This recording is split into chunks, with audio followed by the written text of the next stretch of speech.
I've been looking for a house with no walls or no whispers, no hiding places, no secret sister. Been looking for a house that won't shelter a lie, no tear-stained past or reason to cry. I wanna live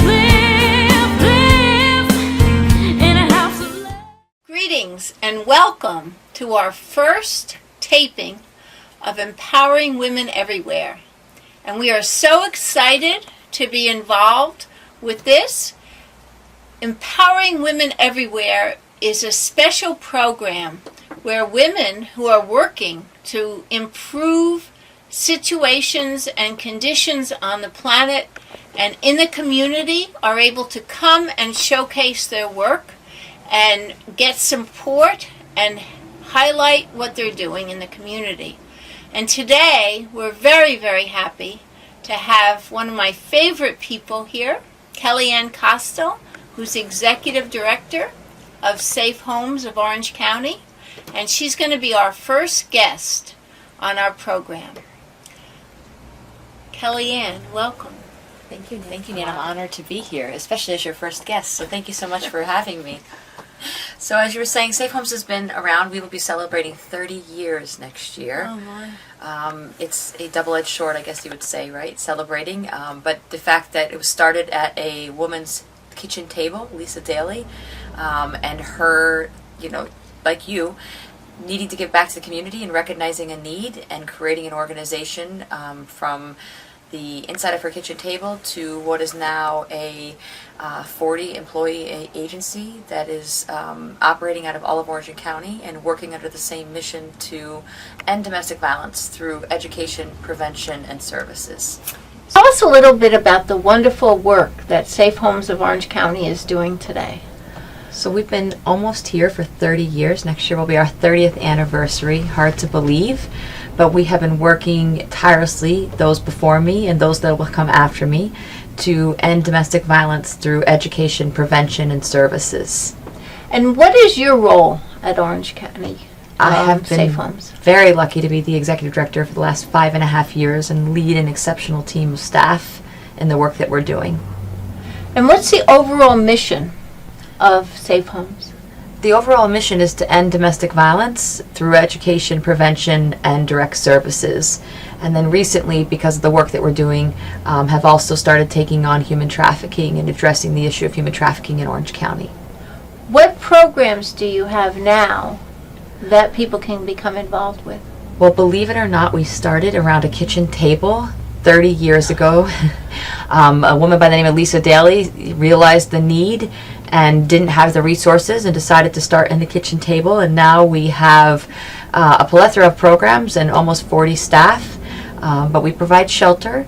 We also have a non-residential program, which is our largest program of our agency, and under that non-residential program we have a family justice center. We have advocates co-located in the courts, as well as child protective services, the district attorney's office. We have an advocate out in Port Jervis, as well as providing emergency needs, crisis care. And what is your role at Orange County at Safe Homes? I have been the executive director at Safe Homes for a little over 5.5 years and have the distinct honor of leading an exceptional team, and really couldn't do the work that we do without the team that we have. And what's the overall mission of Safe Homes? Well, we have always worked to educating the community around what domestic violence is, then also providing services to those impacted by domestic violence, and have recently started taking on the issue of human trafficking and really recognizing that both domestic violence and human trafficking are rooted in that larger issue around power and control. Well, actually, basically, it must have been about 3 years ago when we first talked about wanting to reach the community to talk about the programs that you were doing and how, if somebody felt that they may be a victim of domestic violence, how would they get in touch with you? Right, I think we were talking about the best way. A lot of times, unfortunately, people don't need us till they need us. Right. And so how do we raise awareness with all of the community so that when someone potentially needed help, that everyone would know how to find us? and it was really looking at community education and, in a sense, infiltrating, not only infiltrating businesses and organizations, but schools, colleges, education, elementary schools, and then getting the word out there that the basic minimum that they would know our 24-hour hotline. Right. And And how to what reach is that us. hotline? What is that number? It's 1-888-503-HOPE or 1-888-503-4673. Now, if they call, and, I would imagine that if somebody was being manipulated and controlled and they were frightened about the person that they were, living with, that they would be concerned about calling. Sure. Do you run into that, and how do you deal with that? Well, the best thing is that, yes, I mean, we're a nonprofit agency, and our basic mission is about empowering people to make their own choices, informed choices. And so we don't tell anybody what to do. And with that, we're also a confidential agency. So you don't even have to tell us your name when you call us. We really want to create a safe place for anyone to be able to call and ask any question they need to ask. And even if we were to provide you services, it's around confidentiality, and you make the informed choice on what information we share or don't share.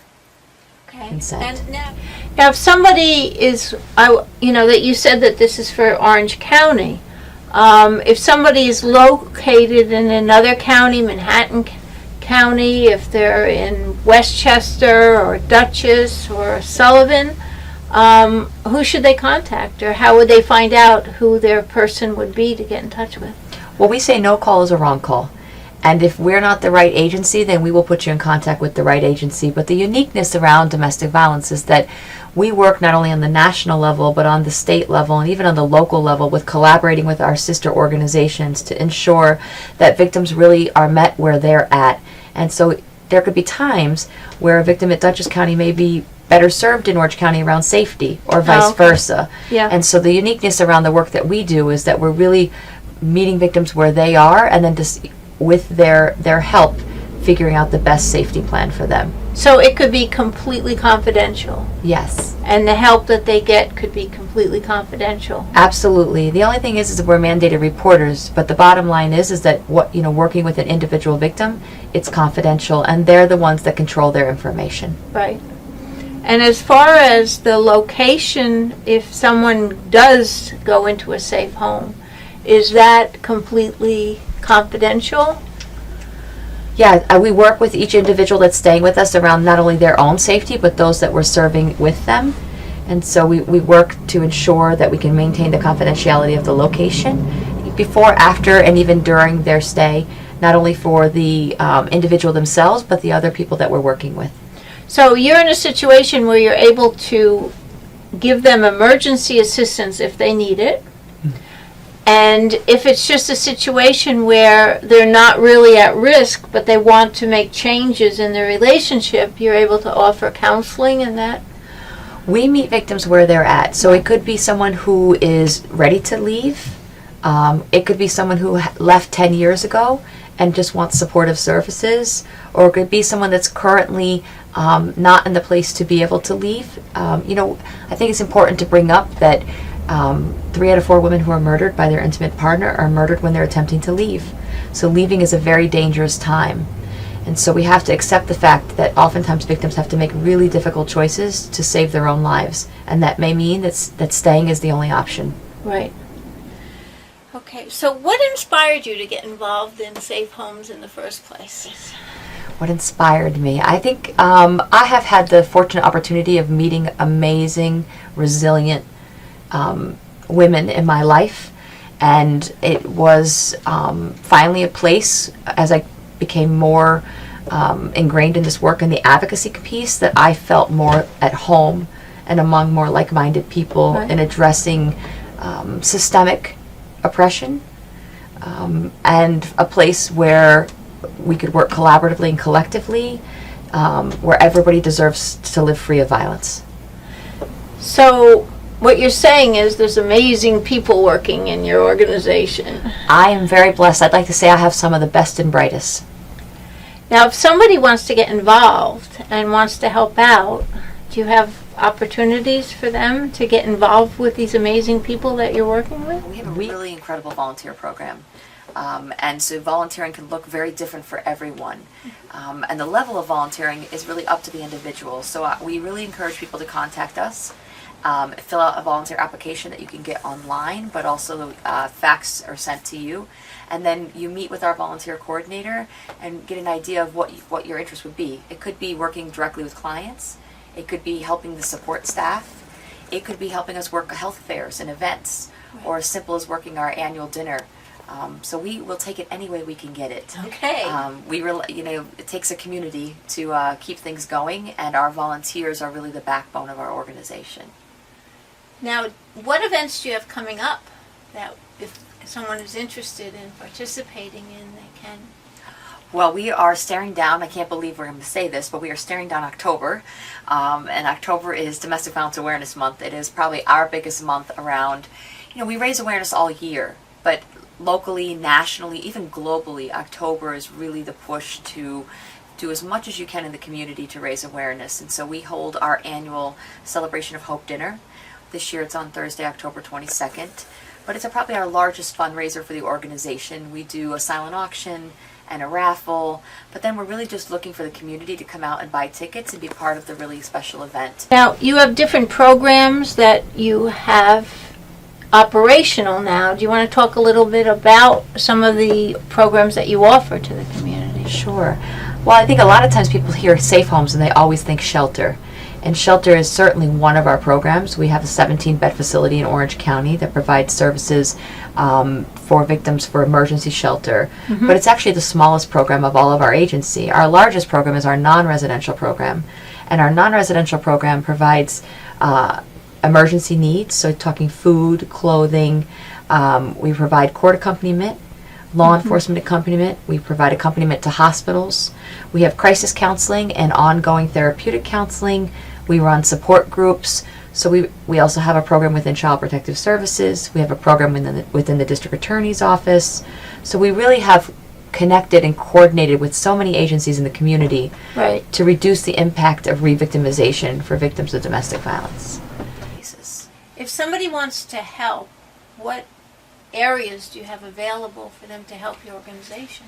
Well, we have a really incredible volunteer program. And so volunteering can look very different for everyone.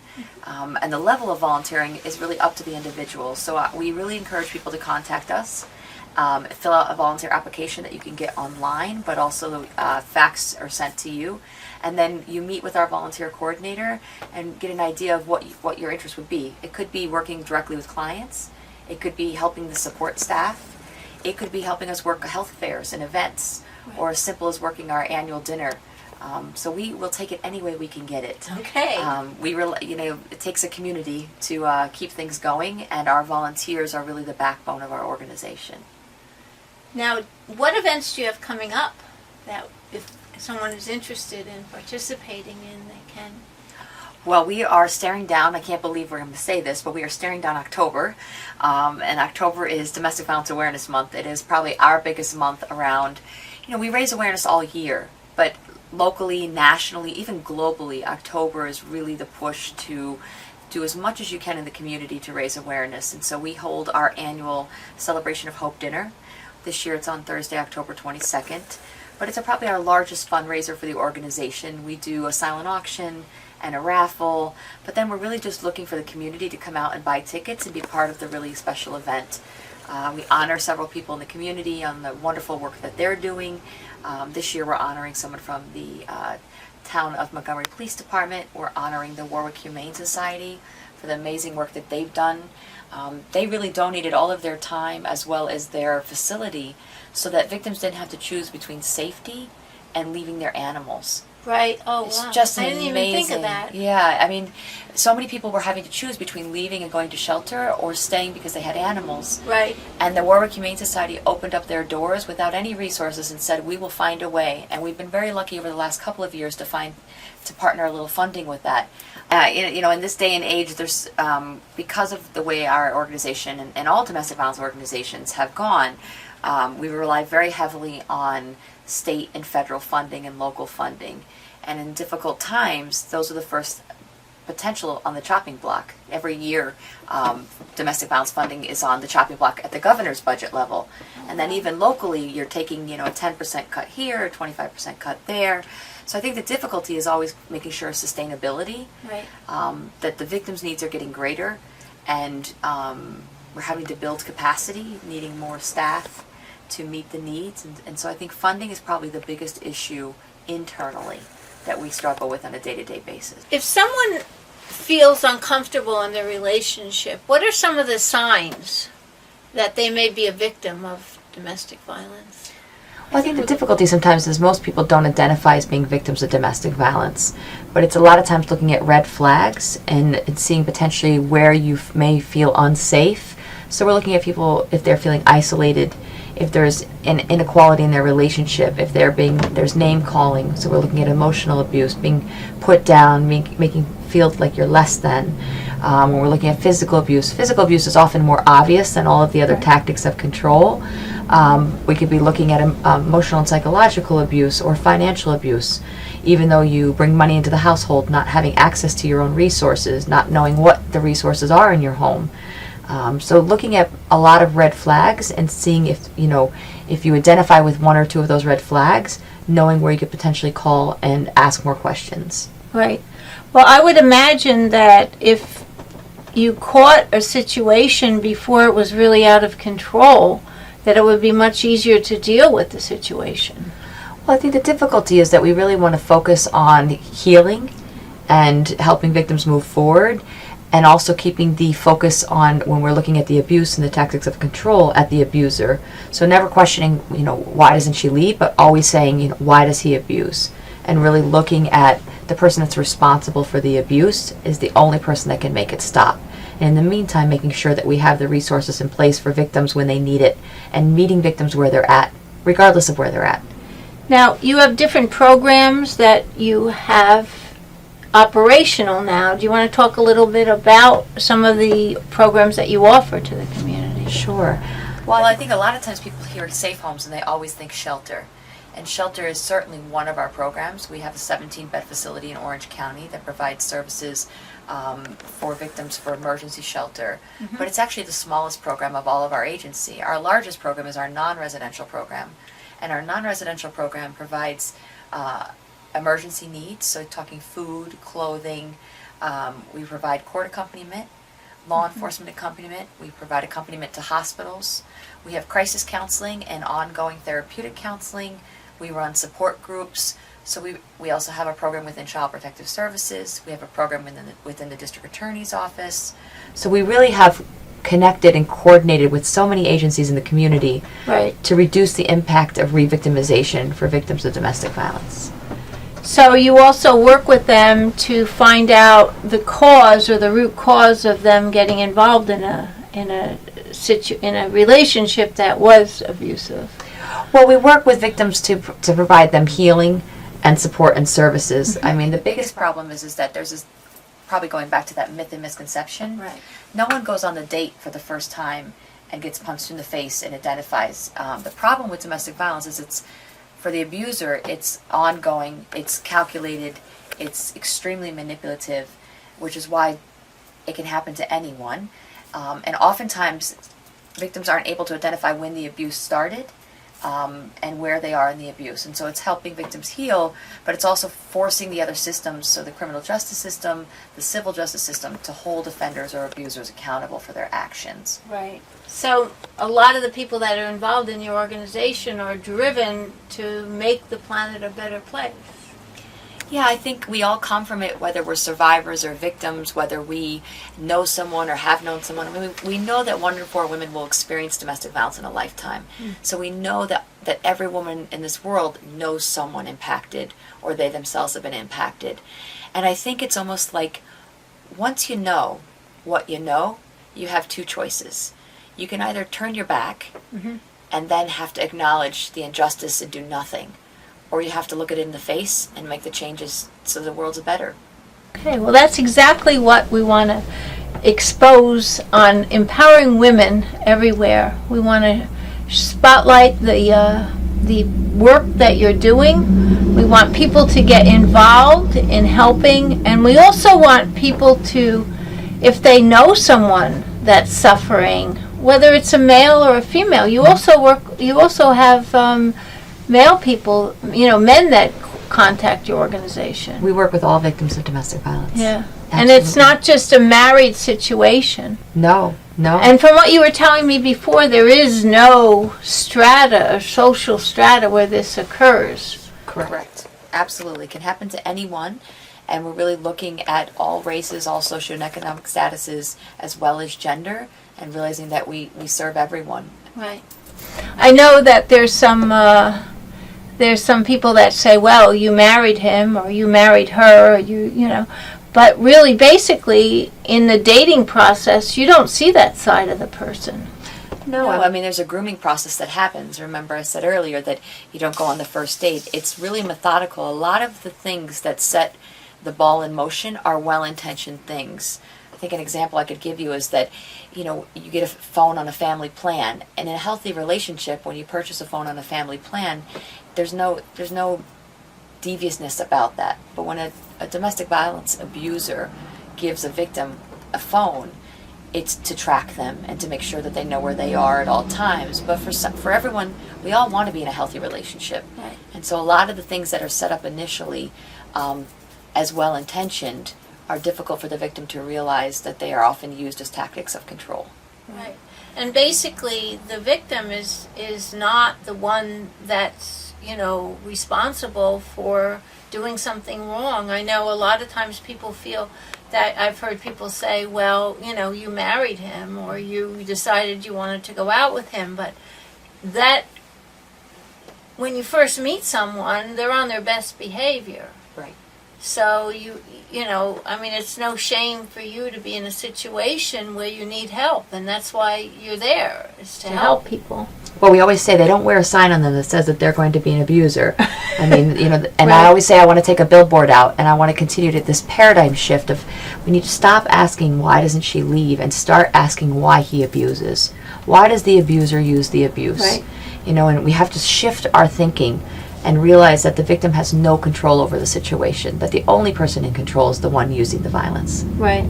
If someone has, if they want to contribute, what are some of the things that you need? I mean, I would imagine diapers, wipes, You name it, we'll take it. toiletries. I mean, the bottom line is that on our website we have a list of things. We have a food pantry, so we take non-perishable foods throughout the year. We take, people do drives for us for personal hygiene items. We could never have enough new sheets and pillowcases for our shelter. We partnered with Bloomingdale's in New Windsor because a lot of times people have a lot of stuff, Right. and we don't have a lot of capacity to hold that stuff. But partnering with Bloomingdale's, they have a furniture consignment place, so that if your furniture sells there and you want to give a portion back of the proceeds to Safe Homes, you can do that. And for all the clothes that you donate, at the end, Bloomingdale's is giving us a $500 donation at the end of the year. So it's a win-win situation for Safe Homes, and I think for the community as well, people who are looking to give stuff away.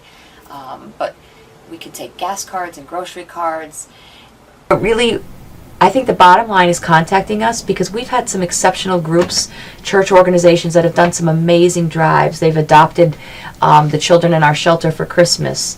They've adopted the moms for Mother's Day. They've really done some amazing creative work. So I think when people are interested in partnering with us, to give us a call, and we'll look at your skill set and meet you where you're at. And nothing is too small. The thing that I've always found when you're doing something is you can do a lot by yourself, but when you partner with other people, it's just phenomenal about the energy and about the changes that you can do. And it sounds like you have a great organization. Right. Well, I think the biggest thing is Orange County is a really great county, and we work really together collaboratively. Right. And I think the bottom line is that you're right, you pool your resources, because victims of domestic violence are everywhere. And so when people say to us, well, what's in it for me? The bottom line is that they could be working with you. They could be your sister, your mother, your brother. You'd have no idea. Exactly. And so the bottom line is that, you give a little, you get even more in return, and it goes a long way. And by just even helping out, you'd be surprised. Someone may be safe enough or feel safe enough to say to you, you know what, that happened to me too. And that's really just by being open to the idea that it can happen to anyone. Right, and there's no shame in it. I mean, it could happen to anyone. Right. Do you find that the social strata is one particular, or do you find it... No, I think that's probably the biggest myth, is that it happens to a certain socioeconomic status or certain group of people, but really it can happen to anyone. Right. Anyone can be a victim, because in the end it's about the abuser and their choice. And so unfortunately anyone is prey to a victim of domestic violence. And I think we have to start or continue talking to the community about the fact that it really impacts all of us. Right. And basically the victim is not the one that's, responsible for doing something wrong. I know a lot of times people feel that, I've heard people say, well, you married him, or you decided you wanted to go out with him, but that, when you first meet someone, they're on their best behavior. Right. So it's no shame for you to be in a situation where you need help, and that's why you're there, is to help people. Well, we always say they don't wear a sign on them that says that they're going to be an abuser. I mean, and Right. I always say I want to take a billboard out, and I want to continue to this paradigm shift of, we need to stop asking why doesn't she leave and start asking why he abuses. Why does the abuser use the abuse? Right. And we have to shift our thinking and realize that the victim has no control over the situation, that the only person in control is the one using the violence. Right. Someone is questioning or is feeling uncomfortable in their domestic situation, and they decide to call the hotline. Is this confidential, or how does this work? Well, the best thing is that, yes, I mean, we're a nonprofit agency, and our basic mission is about empowering people to make their own choices, informed choices. And so we don't tell anybody what to do. And with that, we're also a confidential agency. So you don't even have to tell us your name when you call us. We really want to create a safe place for anyone to be able to call and ask any question they need to ask. And even if we were to provide you services, it's around confidentiality. And you make the informed choice on what information we share or don't share. Now, if somebody wants to get tickets, or if they want to contribute to the silent auction, how can they get in touch with you? Well, you can always contact us at our business line, which is 845-562-5365. We have a 24-hour hotline, which is 888-503-4673. We also have a webpage, which is www.safehomesorangecounty.org.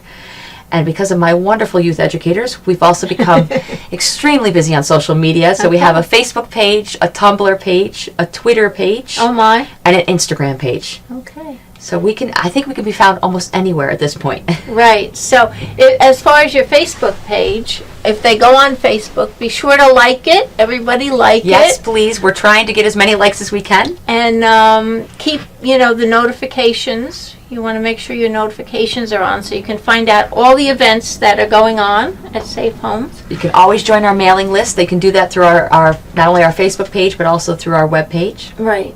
So there's plenty to do. So KellyAnn, thank you so much for coming. Thank you for having me, and thank you for being a friend to Safe Homes. Thank you.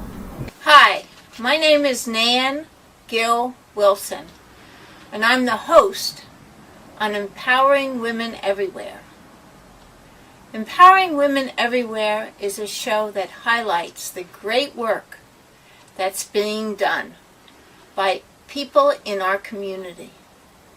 If you know of somebody that's doing great work and you want them to appear on our show, please contact us at empoweringwomeneverywhere.tv or call us at 845-294-7500. We look forward to hearing from you. Have a wonderful day.